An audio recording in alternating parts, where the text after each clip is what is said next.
Hey guys, Chris Martin here. This is our Fall 1901 video on the recap series of the top board at the World Diplomacy Championships.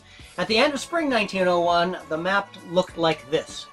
We'd had a couple of interesting things happen, including the bounce in Trieste. Why don't we kick things off with Fall 01 by taking a look at the negotiations around that. Let's go to Peter Jürgen and Chris Brand.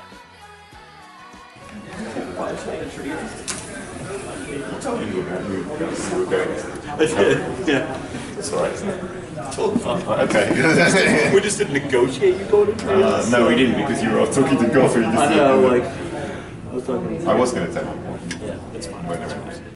Since this is our first look at the dynamic between Peter and Chris, I want to point out a couple of things here. So, Peter was surprised by that bounce. And he doesn't make a huge deal out of it. He kind of laughs it off as this thing.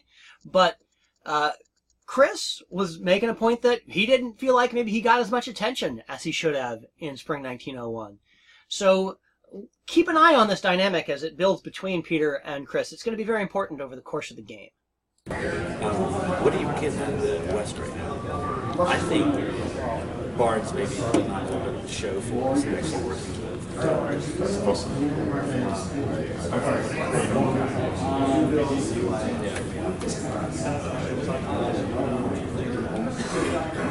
It's the kind of thing you could do, for sure. I think so too. And Doug was kind of, he was like, you have to worry about a little bit. He was kind of smug about the whole thing. So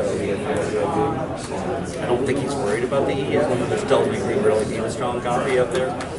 To, if nothing else, help Silverman not die fast. Yeah. So let's. You gonna grab Tunis army then? I guess you in convoy. Yes. I I don't like for the army. Yeah. mean, so I do what you want. I'll take you. Two things I want to point out here. First is that Peter fishing for information about what Chris is getting out of the West. Then the idea that Goffy needs to be strong in the North because Doug doesn't really worry about the EF. This is all part of his plan for getting them to all attack Turkey together, right? Then he asks about Tunis, and Chris Brand, he's like, you gonna put the army there? And Brand is like, I don't really like to do that. And he's like, well, okay. And Chris is like, well, yeah, I'm gonna take Tunis. So that dynamic is really interesting, the way that you see that they're not clicking, and they haven't come to some sort of like a real agreement about what the course of the future is. It's very much standoffish, right, in terms of how they are negotiating with each other. So let's turn to Chris Brand and Nathan Barnes, Italy and France.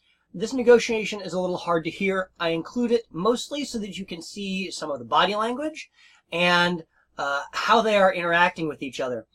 Essentially what's going to happen is that Chris Brand is going to say, things have been a little uninteresting and moved so far, but I hear you're going to be the kingmaker, that Adam and Doug are going to fight, and you're going to be able to decide which way you want to jump. And look at Nathan's reaction to this. Very uninteresting moves. Yeah, no, it seems like this. Okay, yeah. The way that I read that, that The general opinion seems to be that you're kind of the kingmaker. It's unlikely that Adam and Doug are going to end up fighting and you get to pick a side. So. Okay, that's nice to hear. And I'm okay with that. That's what has to happen. It's just how long I can play it. My friend, yeah. That's the question. So let's follow Nathan as he and Adam Silverman have a conversation about Belgium. What I want you to watch is the way that Nathan is trying to control the tempo, while Adam is trying to manage the expectations in that relationship. And look at how Adam is perfectly willing to not get Belgium in 1901, but he wants to know what's going to happen then in 1902. Take a look. Alright, what do you want to do? Well, you tell me, do you want me to bounce it or do you want to bounce it? I'm perfectly fine either way. I'd obviously rather have it, but it doesn't, you know. I mean, I can do with one blow. It's okay. I think the tempo is only because it keeps us locked together and doesn't give Doug an opportunity to come to you and say, oh, well, you got this army, start hammering on you, come at me, blah, blah, blah. And it gives us more time to talk with him about stuff. We're just like, Okay, Spring 02, what do you do? we probably just yes, probably. Okay, let's stay with Nathan as he goes and talks to Doug, the other member of the Western Triple, and look for the dynamic here as everybody's trying to feel each other out, find somebody to work with them, and look at what Doug does when he's not getting what it is he wants. There's an instinct that he has that I think that you will see come up again in these videos. Yeah, my guess is that Adam is going to want to attack you. Because that's what Adam does.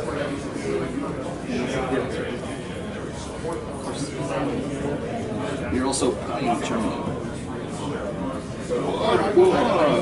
So? It's just a power that I am incredibly successful at playing. Yeah, except that my usual route of success is to go north and take Scandinavia, which I probably will do. So then it becomes really easy. So we'll see. I'm fine with the initial plans. My assumption is that you probably want to, that you guys should probably bounce it. But I guess we'll see. See. You're not inspiring me. What? Because I'm going to mess with you. Just laid back, happy. Yes, but I know that you are doing a performance at all times. This is a personal thing with like What?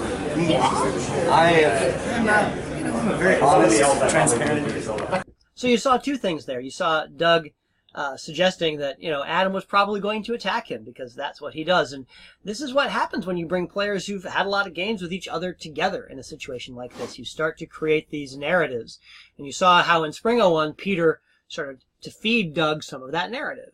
So Nathan is like, hey, it's really tough not to attack you. You're really good at playing Germany. And Doug's like, yeah, well, that's not the way I play Germany and do well is not what's going to work on this board. But it's when Doug says, you're not inspiring a lot of confidence in me. That instinct to kind of push back against somebody and see if you can get more information is something that he does. And it's something that you're going to see again in this clip here with him and Adam Silverman. oh yeah. Goff had me cornered for a while. And basically every single power on the board has told me you're attacking. So we got to talk. Okay. That's interesting because I've talked to two people this turn. I've had, well, it's from last round. It's basically, That's interesting. EF. It's almost like Does not come up, but Nathan has been incredibly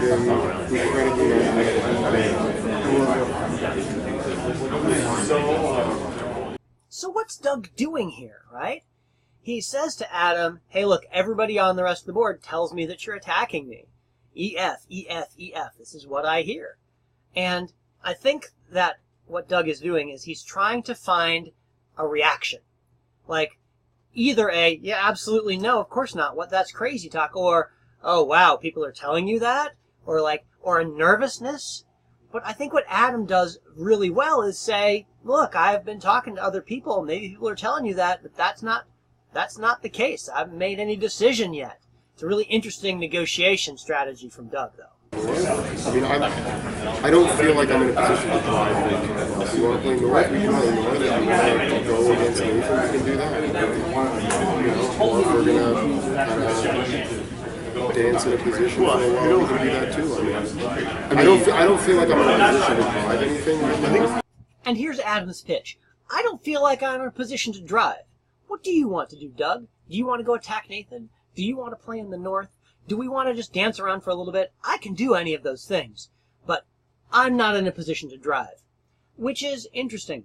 He's not trying to convince Doug that he really wants to work with him. He doesn't say, Doug, you're the person I want to work with in this early game. Do you want to go against Goff in the North, or do you want to go against Nathan? He's saying, I can't drive right now. And he's not trying to convince Doug, especially, that he's his preferred partner. So that's interesting. Let's follow Adam now for one last clip as he goes and talks to Andrew Goff to get a little bit of sense of what's going on around the top of the board. Collectively, you're making the rest of the board a little nervous. I am? No, the three of you. Because you're getting nothing. Usually, if it wasn't a top board, we'd make EFG stuff. That seems unlikely. It's certainly never come up in conversation. So. This would be completely insane. I mean, if you want Peter Yorkin to win, then... Yeah. It's never come up, you know, I would say with confidence that that's not going to happen, whether how it will shake down. So here's Andrew Goff saying, look, we're having a hard time reading what you guys are doing. You're making the rest of the board nervous because we don't get a sense of what the three of you are up to. Is it a Western triple? And then they laugh about that because the idea of having a Western triple on a top board where Eddie Brisson is not playing is pretty ridiculous. Okay, so that's the negotiations for fall of 1901. Let's take a look at the moves. Yorkshire to Belgium, North Convoys, Yorkshire to Belgium, Norwegian to Norway. Now to Portugal, Marseille to Spain, Burgundy to Belgium.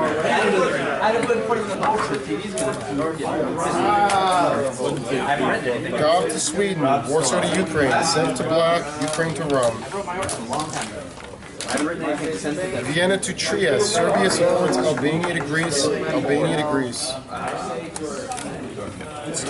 Ionian to Tunis, Naples to Apulia, Venice holds.